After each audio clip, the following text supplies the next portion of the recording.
მოგესალმებით სტამბოლიდან. ჩვენ ვყოფებით ქადიქოიში, ისტორიულ ქალკედონში.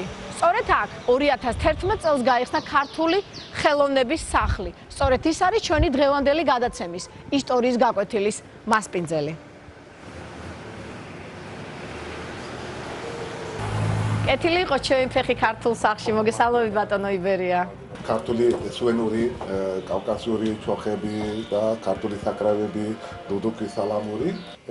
ეხლა აქაც არის სიგნები, როგორც თურქულ ენაზე თარგმნილი, ქართული ლიტერატურიდან თარგმნილი, ზოგი ქართული ენაზე სიგნები და სხვა კავკასიური ეთნოლოგიური მასალები თურქეთში დაბეჭდილი. მაგალითად, აქაც ქალბატონ ფაჰრია ბაირამის დაბეჭდილი იმას არტვინში და უკლარჯეთში ქართული ეკლესიების და მონასტრების ხუროთმოძღვარებას იგინე და ცოტა იქეთ კომპაქტისკები არის ქართული მუსიკის თურქეთში მაგალითად ბაიარ შაჰინის, ქაფდაღი ჩვენი ანსამბლისა, ზოგი საქართველოდან დატო ყინჩაშვილის კომპაქტები არის. ასე პატარა მაგადიაში პატარა სხვადასხვა მასალები გვაქვს. ჩვენ ამ ყველაფრის შესახებ დაწვრილებით ვისაუბრებ. მე კი ჩვენს ტელემაყურებლებს შევახსენებ, რომ ჩვენი დღევანდელი გადაცემის სტუმარი გახლავთ ქართული სახლის დირექტორი ბატონი იბერია მელაშვილი. და აქვე გეტყვით, რომ ამ სახლის სულის ჩამდგმელი გახლავთ ასევე ძალიან ცნობილი ქველმოქმედი გიორგი ირემაძე. კიდევ ერთხელ მოგესალმებით ბატონო იბერია. არაჩვეულებრივი სახელი გაქვთ. თუ შეიძლება თქვენ შესახებ, თქვენი წარმომავლობის შესახებ, თქვენი ოჯახის შესახებ რომ მოგვითხროთ. თურქული გვარი ოსკან, ქართული ჩემის წარმოშობით ჩემის წინაპრების გვარი მელაშვილი და უკლარჯეთიდან ვარ წინაპრები. სახელი იბერია დაარქვა მამაჩემი, როგორც მამა დედა ქართველები იყვნენ და ქართული ენა, ისტორია ყველაფერის აინტერესებდნენ. და ამისთვის დაარქვეს ძველი საქართველოს სახელი და ჩემი დაარქვეს ქართული მეფის თამარ სახელი დაარქვეს. ეხლა იბერია არის ჩემს შემდეგ ბევრმა იბერია სახელი დაარქვა 56-ში დაბადებული ვარ, თურქეთში დაბადებული ვარ და ჩემი ცხოვრება სულ ქართული მუსიკა, ისტორია და ქართული ენის მუშაობას დღემდე მოვიდა. პროფესია არის არქიტექტორი, მაგრამ ქართული მუსიკის ხელმძღვანელი ვარ, მასწავლებელი ვარ. მე მგონია თურქეთში უმეტესად ეს ამბავი ისიან ესეთი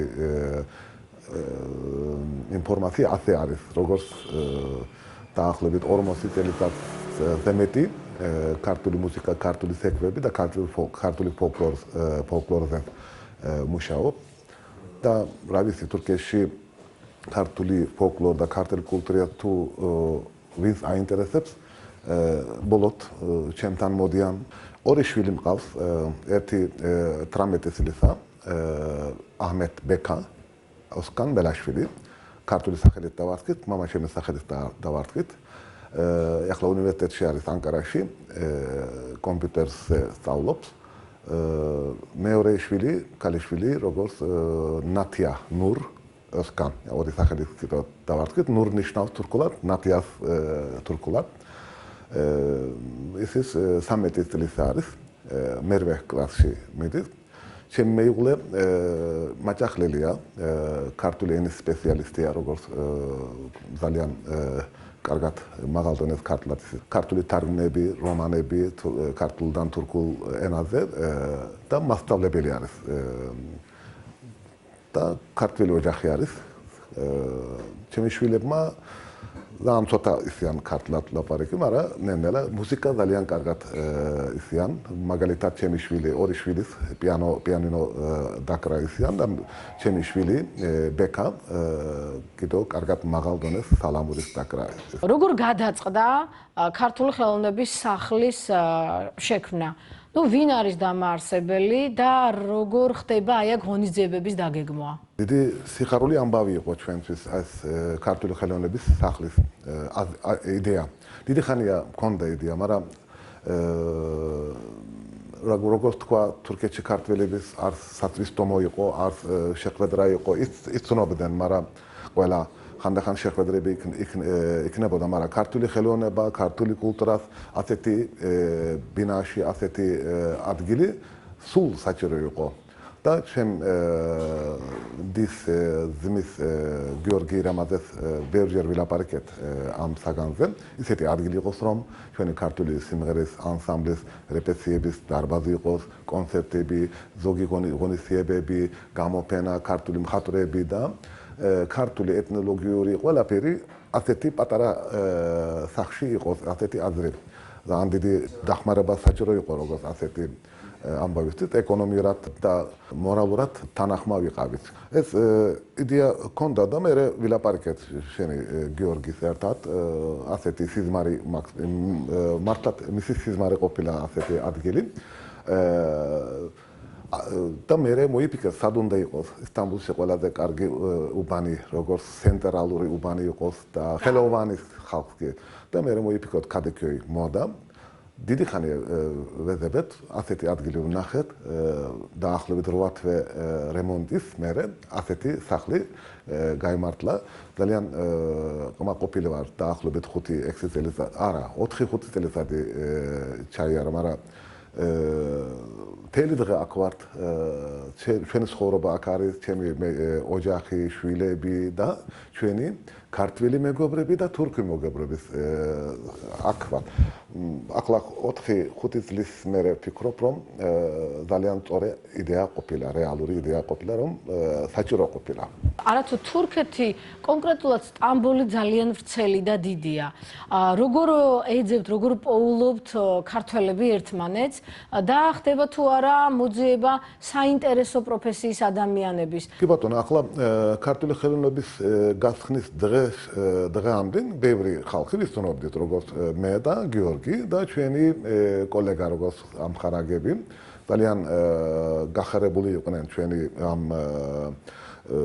ამხანაგები, როგორც ქართველი ამხანაგები, მაგალითად გურამი ხიმშიაშვილი და სხვა. მაშინ მე მოიფიქრეთ, ყველა ქართველი იყოს, ქართველის მეგობრები იყოს, დაუზახოთ გასხნის დღეზე, დაგპატიჟეთ, მაგრამ პირველი დღიდან დავიწყეთ ჩვენ კონტაქტები, როგორც იმეილი, მისამართი, ტელეფონები და ჩვენს ჰქონდა ბევრი მისამართები. მე ეს გაგრძელდა ყოველ ღონისძიებას, ვინც ყურადღება აქვს მოდიოდა, ვინც ყმაყოფილი არის, მათი მეგობრებს ამბობდა, ასე ქართული ხელოვნების სახლი არის. აქ ბევრი სხვადასხვა ღონისძიებები არის, ქართული კერძები არის, გამოფენა, სხვადასხვა საგან. ზოგი აინტერესებს ცეკვები, მაგალითად ქართული ცეკვებზე მოდით. მე ბევრი გაკვეთილები მოხერხდა აქ მრავალხმიანი სიმღერის ატელიე. ჩვენ პირველი წელიწად 3-4 ადამიანი მოვიდა ჩვენ რეკლამა ვიერთეთ, მაგრამ მეორე წელიწად 10-ზე მეტი ქალბატონი მოვიდა. ეხლა ორი სხვადასხვა ქართული პოლიფონიის გუნდი გვაქვს. ჩვენი გუნდის ჩვენი კაპიტანი ანსამბლის სხვა არის. მე ცეკვები პირველი წელიწად ვინმე არ მოვიდა, მეორე წელიწად, მაგრამ მესამე წელიწად ახლა 5-6 სტუდენტი მე ნამრავლდება. ახლა ჩვენ მაშინ 1000 მეილის მისამართი ქონდა, ახლა 500-ზე მეტი არის. ძალიან ძნელია სტამბოლში რაღაცა ინფორმაციას კავშირები, მაგრამ ვინც ყურადღება აქვს ინტერნეტიდან ან რა ვიცი Facebook-იდან ნახავს და ეძებს ნახულობენ ქართული ხელოვნების სახლებს. ჯერჯერობით პირველი წლებში, პირველი დღეებში ბევრი რამე ჭირდება. ჩვენაც არ ვიცოდით რა ვქნათ გავსინჯეთ რამდენიმე წელიწად, მაგრამ ახლა მე მგონია აქავრი წევრები, აქავრი მაყურებლები, რა ვიცი, აქავრი სტუდენტები ისეთი ნამრავლდა, რომ მე მგონი ადგილი არ ყოფნის. რა სჭირდება? ეს საერთოდ უნდა იყოს მუდამ. ეს პატარა, მაგრამ რა ვიცი, მაგალითად კონფერენცია იქნება 50 ადამიანზე მეტი, არა, მაგრამ კერძები რომ იქნება 35 ადამიანი. რა საჭირო არის მაგალითად ქართული რესტორანი, რა ვიცი, იქა დიდი დარბაზები. ახლა დიდი დარბაზი თუ საჭირო იქნება ჩვენ დავიქირავებ, მაგრამ თუ შეიძლება მოგვიყვეთ აი ამ კონფერენციების შესახებ, აი ამ სემინარების შესახებ, აი ამ სახალხო ლექციების შესახებ, რომელიც აი ამ ცენტრში იმართება და გვაინტერესებს, აი რა არის დღეს აქტუალური თურქეთელი ქართველებისთვის. ახლა თურქეთელ ქართველებს ყველაზე აინტერესებს მე მგონია ენა, ქართული ენის კურსები. ეკაცაც ძალიან დიდი ამბავი მოხდა პირველი წელიწად ჩვენ დაუზახეთ ენის კურსები არავინ არ მოვიდა, მეორე წელიწად 2-3, მე ახლა 14-ზე მეტი სტუდენტი არის. მე მგონია მომავალ სექტემბერში რომ რეკლამა რომ იქნება, 2 კლასი იქნება, ასე ნენელა ნამრავდება. ეხლა თურქეთელი ქართველებისთვის რა რომელი საგანი მნიშვნელოვანი გახდა, იმაზე ვერაფერი ვერ ვეთქი. ზოგი ენას ყურადღება აქვს, ზოგი ცეკვა, ზოგი სიმღერა, ზოგი მეცნიერული შეხვედრებს, მაგრამ ეს საჭირო ყოფილა ქართული ხელოვნების სახლი, რატომ თურქეთელი ქართველი ახალად სწავლობს ქართველი რა არის, ქართული კულტურა რა არის, ქართული ისტორია რა არის, ენა, ცეკვა, ფოლკლორი და ყველაფერი. ვინც ყურადღება აქვს, ვინც აინტერესებს, მე მგონია ისეთი თურქეთელი ქართველებისთვის საჭირო ყოფილა ეს და ისინი ვატარებთ ჩვენს ყველაზე თავარია რომ საქართველოს და თურქეთის კავშირის კარგი გზაზე არის, უფრო კარგად უნდა შესრულდეს. რაც ჭირს ჩვენთვის, ეს ჭირს ჩვენთვის საქართველოსთან თხოვთ რომ ქართული მარტო საქართველოს და თურქეთის ეკონომიური და ტურიზმის ასლამოსლა არა, კულტურული და ხელოვნური კავშირები ძალიან მნიშვნელოვანი არის, როგორც თურქეთელი თურქი მხატვრები, თურქი ხელოვანი ადამიანების უნდა გაიცნონ საქართველოს მხატვრების, მაგალითად ცეკვების. ამისთვის ჩვენ ქართული ხელოვნების სახლის ამ საქმეს ეს ასეთი კავშირების კულტურული და ხელოვნური კავშირებისთვის ბევრ რამეს ფიქრობ, ჯერჯერობით ვერ შევასრულეთ, ამისთვის საქართველოსთან ასეთი კავშირების ცენტრი იყოს მინდა რომ აქედან ჩვენ ახლა თურქეთში თურქი იყოს, ქართველი იყოს, აქაური ქართველები იყოს, ყველა მხატვრები, ყველა მოსეკვეები, ყველა მომღერლები ვიცნობ.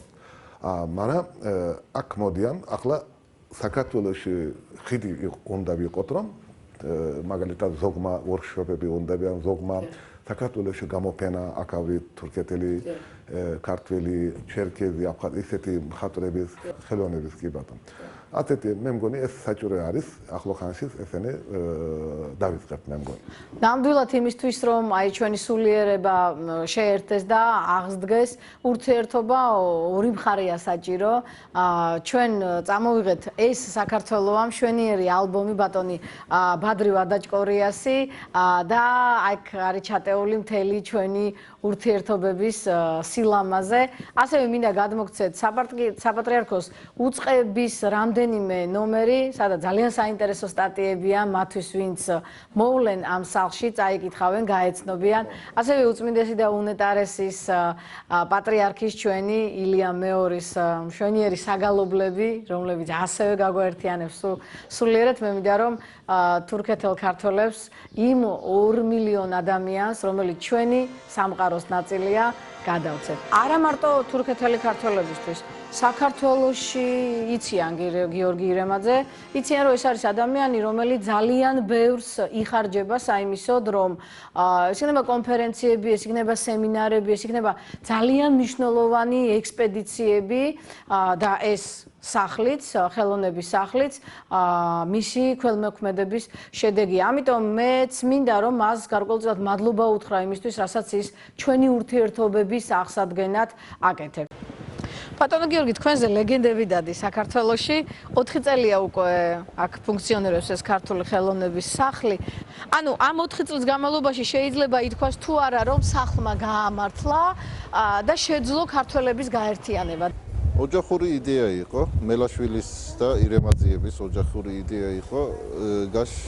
გაჩნდა ეს 20-25 წლის წინ, ზუსტი თარიღი არ მახსოვს, მაგრამ ეს ბიზნეს პროგრამის მიხედვით გამართდებოდა თუ არა, სერიოზული რისკი იყო და ჩვენ გადავწყვიტეთ რომ თვით დაფინანსებით ეს გავაკეთოთ, თუ არ გაამართლებს ჩვენგან წავა და სხვისგან რამე გაკრიტიკებას არ მივიღებდი და ჩვენგან წავა და დამთავრდებოდა, მაგრამ იდეა გაამართლა იბერია მელაშვილის ძალიან დიდი წილი აქვს ამ გამართლებაში, ის თვითონ არის ხელოვანი კაცი და თურქეთელ ქართველებში ალბათ შეუცვლელია ამ მხრივ და მაგის მონდომება და მაგის мотиваცია სერიოზული როლი ითამაშა ამ იდეას გამართლებაზე.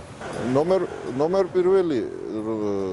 პირველი მიზანი ის გვაქვს იდენტობის შენარჩუნებაზე. ამ იდენტობის შენარჩუნებაზე ნებისმიერ ნიუანსის გამოყენება გადაწყვეტილი გვაქვს და ძალიან კარგი ნიუანსია ხელოვნობა. და ამ დროს უძლიერესი ხელოვნობა და უძლიერესი კულტურა გვაქვს. რეალურად ეს სახლი ძალიან კარგად მუშაობს და ძალიან ბევრი თურქეთელი ქართველი მოდის ამ სახლში. ბატონმა იბერიამ გულისკენით აღნიშნა, რომ არ არის კავშირი ქართულ მსგავს ორგანიზაციებთან. გიფიქრია თუ არა მათთან ურთიერთობა, რომ ეს ხიდი საქართველოსა და თურქეთელ ქართველებს შორის აღდგეს. თქვენ ხართ ბიზნესმენი. როდესაც აკეთებთ ამხელა ინვესტიციას, რა არის თქვენი ინტერესი? რაც შეეხება ინვესტიციას, ბევრი ქვეყნებიდან მაგალითის აღება შეიძლება. ერთ-ერთი ახლა რასაც ვიცი, იმიტომ ვამბობ, თურქეთი 90-იან წლების დასაწყისში თურქეთის საგარეო საქმეთა მინისტრი მესუთ ილმაზი იყო მაშინ, ჩავიდა ვიზიტით სანტიაგოში, ჩილის დედაქალაქი სანტიაგოში. იქ ნახა 9 ან 10 თურქული ოჯახი. იმ თურქული ოჯახის გულისზე ეგრევე ინიციატივა აიღო თავის თავზე და ერთი სანტიაგოს პრესტიჟული წერტილზე თურქული კულტურის ცენტრი ააშენა. და იმ 9-10 ოჯახს პასუხისმგებლობა მისცა, რომ ეს შეინარჩუნეთ. დღეს დღევანდელი სტატისტიკური მონაცემებით სანტიაგოში ცხოვრობს 2000-მდე ოჯახი და სანტიაგოს ეკონომიური ცირკულაციის რაღაც ნაწილს აკონტროლებენ. ეს ხომ მისია უკვე თურქეთისა. აი ეს არის ინვესტიცია. სწორი პოლიტიკით ინვესტიციის ჩადება. სამწუხაროდ ჩვენ ამხელა თურქეთში 2 მილიონზე მეტი ქართული ოჯახი ქართველები ცხოვრობენ და სახელმწიფოს მხრივ ერთი კულტურის ცენტრი არ აშენდა ამდენი წლის განმავლობაში. 90-ში კაი დამოუკიდებლობა მივიღეთ, 25 წელია ამაზე თემას არ გახსნილა და პროექტს არავინ არ ლაპარაკობს.